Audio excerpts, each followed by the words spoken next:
Vous vous demandez ce que je regarde, hein? Ouais. Ah, il y a des arbres. C'est une petite forêt. Il y a une forêt. Petite, grande, moyenne, je sais pas trop. Enfin, elle n'est pas très grande ici, mais ici, il y a plein de forêts. Il y en a plein. Et celle-ci, c'est une forêt qui est juste en face de chez moi. Et je viens là parce que je suis tranquille. Il n'y a personne autour de moi. Je peux dire n'importe quoi. Enfin, il y a des limites quand même. Je dirais pas complètement n'importe quoi, mais enfin, je veux dire, bon, quand il y a des gens autour, on n'est pas aussi à l'aise. Alors, ici, c'est un de mes studios d'enregistrement. Voilà, la nature. Il n'y a pas mieux. Des fois, il y a un peu de vent, alors le son n'est pas très bon. Mais là, en ce moment, il y a une petite brise qui est agréable parce qu'il fait chaud. C'est un peu, ça fait comme une climatisation. C'est assez agréable. Voilà, alors là, ben, je suis dehors, devant mon caméscope. Je parle avec moi-même. Je me vois là. J'ai mis la fenêtre pour pouvoir me cadrer comme il faut. Et je discute avec moi. Bien sûr, je suis conscient qu'après, ça sera sur Internet. Et ce sera plus avec moi que je discute. Parce que dans ma tête, moi, c'est vous que j'ai dans ma tête. Je vous regarde à vous.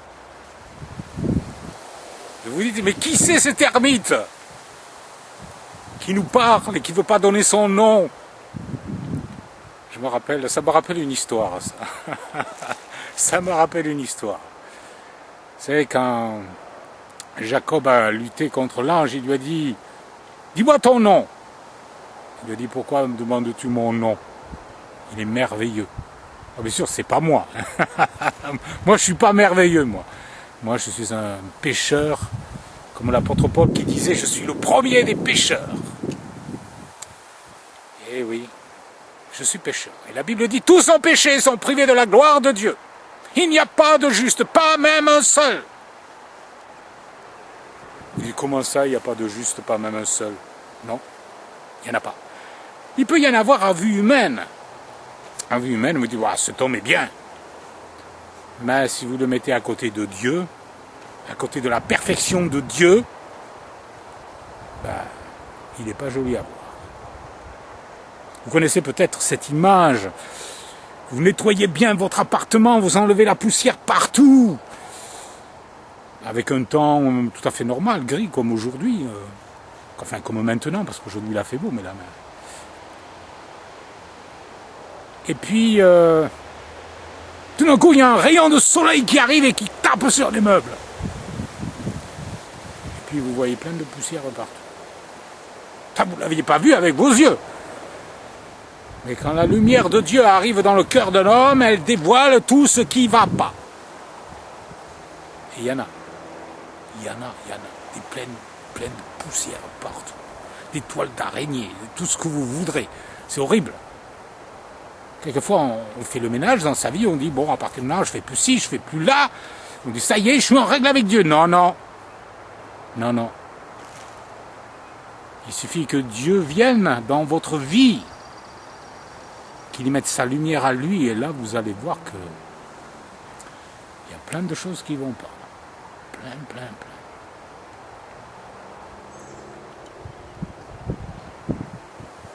Oui, il y a un prophète qui a dit à un moment donné, « Malheur à moi, je suis perdu car je suis un homme pécheur. »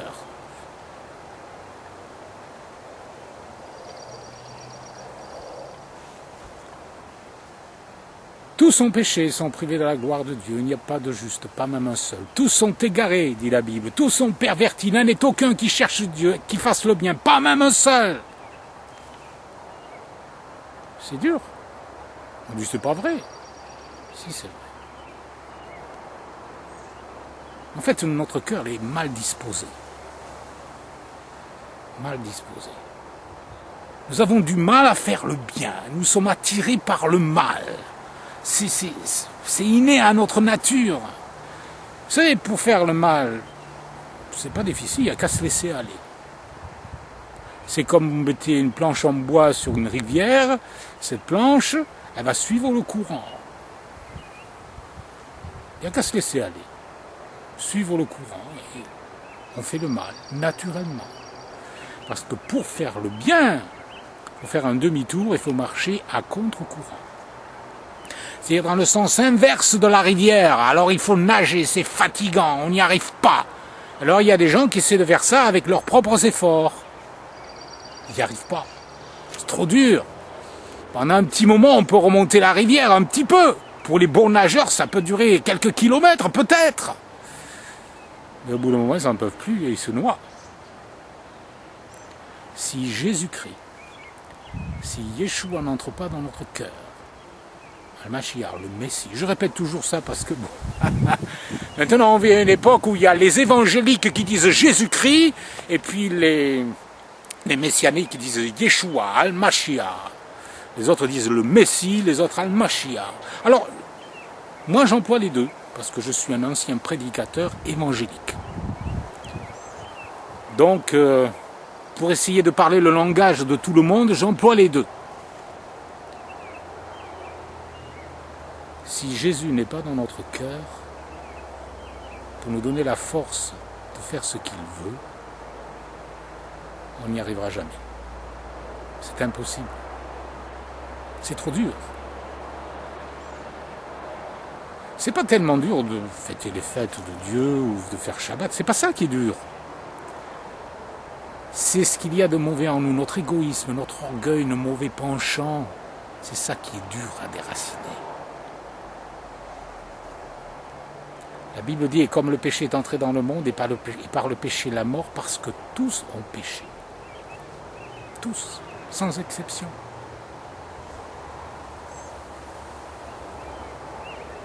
Si Jésus n'intervient pas, il n'y a rien à faire. On ne peut pas s'en sortir. On ne peut pas y arriver et on ne peut pas être sauvé. Jésus a dit, sans moi, vous ne pouvez rien faire. Bien sûr, il parlait de vivre pour Dieu, de satisfaire Dieu. Sans moi, vous ne pouvez pas satisfaire Dieu. C'est ce que voulait dire Jésus. Bien sûr, vous pouvez faire autre chose, vous pouvez faire la cuisine. C'est pas de ça qu'il parlait, bien sûr, évidemment. Quand il disait rien faire, ça voulait dire dans le domaine spirituel, pour satisfaire Dieu, les exigences de Dieu, la justice de Dieu. Parce que Dieu, qu'est-ce qu'il demande? Pas grand-chose, la perfection. Il demande la perfection. Or, quel homme est parfait sur terre? La Bible dit, il n'y a pas d'homme qui ne pêche pas. Mais Jésus, lui, c'était pas un homme.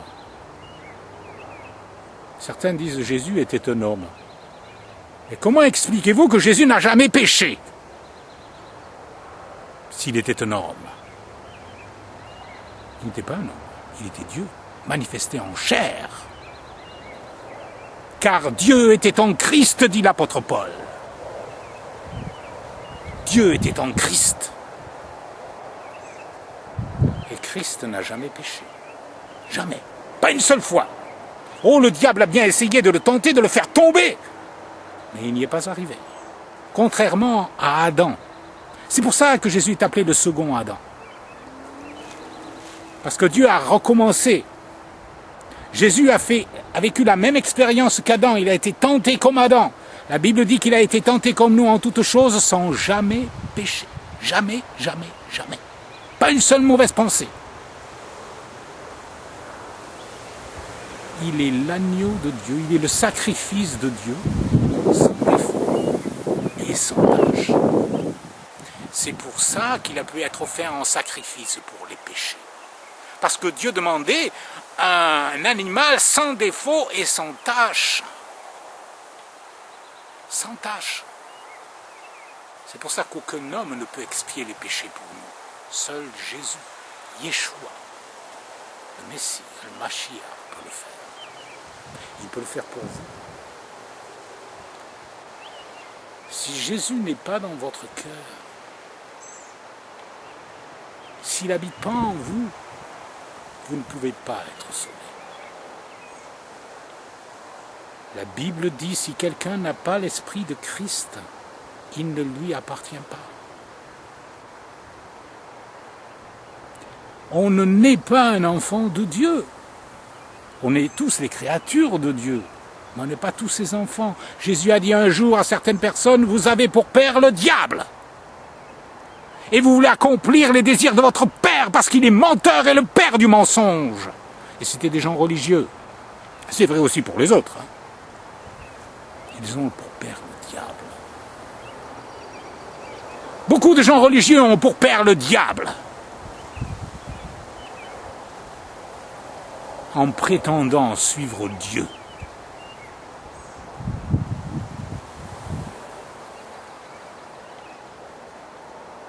On ne naît pas un enfant de Dieu, on le devient. Parce que Jésus appelle la nouvelle naissance. Si un homme ne naît de nouveau, il ne peut voir le royaume de Dieu, dit Jésus à Nicodème, qui était un pharisien. Tu dois naître de nouveau.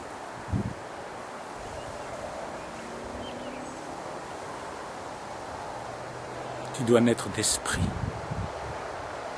Tu dois naître par l'Esprit de Dieu. Tu dois inviter Jésus-Christ à venir habiter dans ton cœur pour toujours. Tu dois lui dire, Seigneur, à partir de maintenant, je fais un demi-tour dans ma vie. Je veux changer de vie. Je veux te suivre et faire ta volonté. Je veux observer tes commandements, ta loi, tes ordonnances.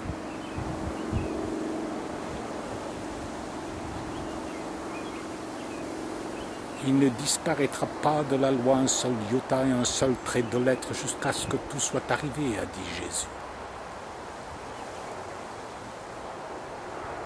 Pas un seul commandement ne disparaîtra. Alors ceux qui disent que Jésus a aboli la loi à la croix disent n'importe quoi. C'est pas marqué dans la Bible que la loi est abolie. C'est marqué dans la Bible que la loi est accomplie par Yeshua. Pas aboli.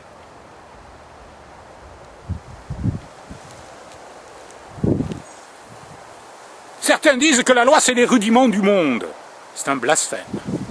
Un blasphème! C'est pas ça les rudiments du monde. Les rudiments du monde, ce sont les fausses religions. Vous savez, les fausses religions qui enseignent à adorer de faux dieux. C'est ça les rudiments du monde. N'appelez pas la loi de Dieu les rudiments du monde. C'est un blasphème.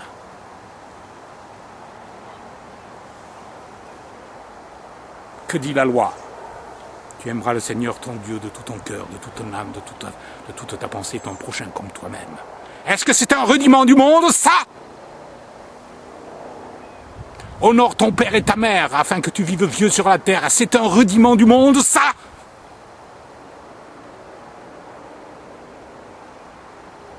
C'est la loi. C'est la loi qui a été répétée ensuite dans la deuxième alliance, dans ce que vous appelez le Nouveau Testament.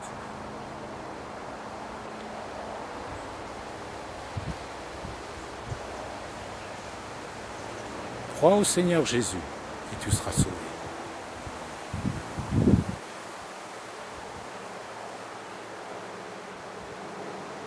Jésus a dit à un jeune homme qui est venu le voir, il a dit, j'ai observé toutes ces choses depuis ma jeunesse. Parce que Jésus lui a demandé, tu connais les commandements? Il n'a pas dit, un jour ça sera aboli. Non, non, il n'a jamais dit ça. Il n'a jamais dit ça, Jésus. Il a dit le contraire.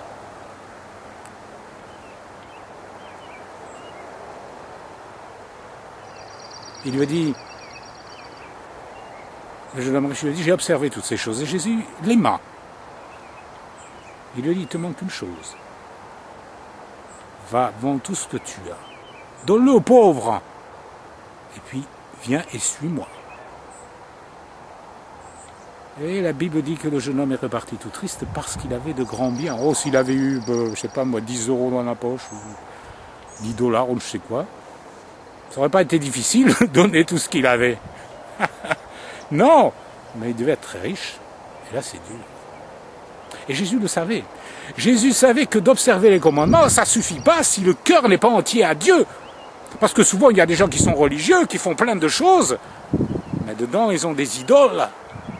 Ils aiment l'argent plus que Dieu. On ne peut pas servir Dieu et maman, dit la Bible. L'argent, on en a besoin. Et Dieu le sait. Il a dit, cherchez premièrement le royaume et la justice de Dieu, et toutes ces choses vous seront données par-dessus. Il sait que nous en avons besoin. Mais il ne veut pas que l'argent prenne la première place. Il ne veut pas que ça devienne une idole. Quand les richesses s'accroissent, dit la Bible, n'y attachez pas votre cœur. Quand Salomon a demandé, Dieu lui a dit, demande ce que tu veux, Salomon a demandé de la sagesse. Et Dieu la lui a donné, et Dieu a aimé sa demande, et il lui a dit, parce que tu ne m'as pas demandé des richesses, je t'en donnerai. Quand les gens sont trop intéressés par l'argent, Dieu ne leur en donne pas.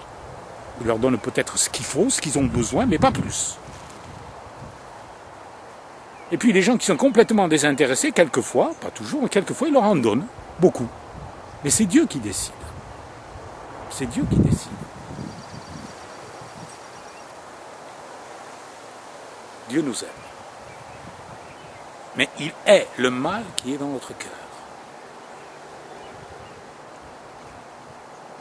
Il veut changer ce qui ne va pas à l'intérieur. Nous sommes malades, malades. Alors quand on a la grippe, soit on prie, on peut guérir la prière, soit on peut prendre des médicaments, des aspirines, ou de la vitamine, ou peut-être d'autres médicaments. Ça peut guérir une grippe ou peut-être une autre maladie. Un médicament qui guérit les mauvais penchants du cœur, ça n'existe pas. Il n'y a que Jésus qui peut guérir ce genre d'affection.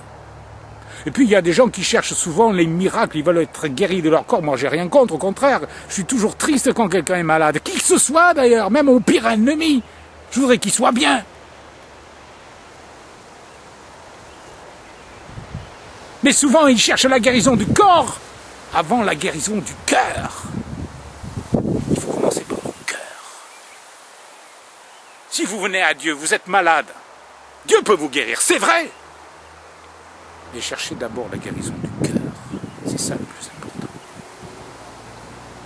Car c'est de l'abondance du cœur que la bouche parle. C'est du cœur que viennent les mauvaises choses, a dit Jésus, les meurtres, les adultères, l'impudicité, l'orgueil, l'envie, la jalousie. Toutes ces choses sortent du cœur de l'homme et souillent l'homme. Et puis si la maladie existe, c'est à cause de ce qu'il y a de mauvais dans le cœur des gens. Parce que si le péché n'existait pas, la maladie n'existerait pas. Donc soignez le cœur d'abord. Et pour soigner le cœur, n'allez pas à la pharmacie ou chez le psychologue ou le psychiatre. Allez voir Jésus. Allez voir Dieu. Par Jésus, il est le seul médiateur entre Dieu et les hommes, dit l'apôtre Paul. Le seul médiateur. Jésus a dit, je suis la porte, si quelqu'un entre par moi, il sera sauvé. Si quelqu'un entre par ailleurs, c'est un voleur et un brigand.